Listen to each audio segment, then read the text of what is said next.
আজকে আপনাদের দেখাবো টমেটো আর পেঁয়াজ দিয়ে মালা মাছের চচ্চড়ি দিয়ে নিলাম।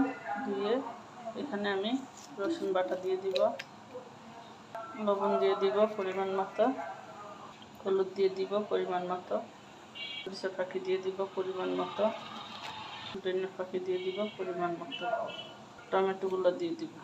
এগুলো দিয়ে মশলার সাথে ভালো করে মাছটি মেখে নেব।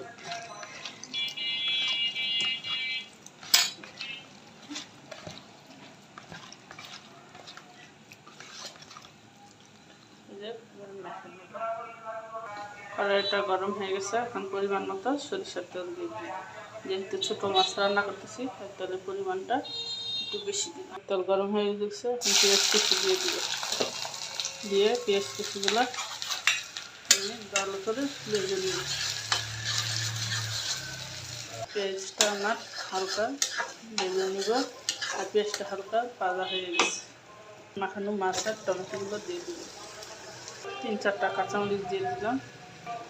বলে মশলাটা মাখানো একটু পানি দিয়ে দিব। এখন মাছটা এভাবে নাড়াচাড়া দিয়ে দিব, দিয়ে ঢাকনা দিয়ে রেখে দিব। ঢাকনা খুলে মাছটাকে আমি নাড়াচাড়া দিয়ে দিব। এখানে দিয়ে চুলার আঁচটা কমিয়ে দিব, আর ঢাকনাটা আমি খুলে দিব।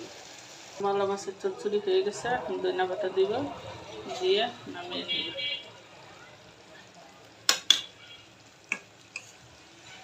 কেমন দেখতে হয়েছে মালা মাছের চচ্চড়ি রান্না করা টমেটো দিয়ে, অবশ্যই সবাই কমেন্টস করে জানাবে।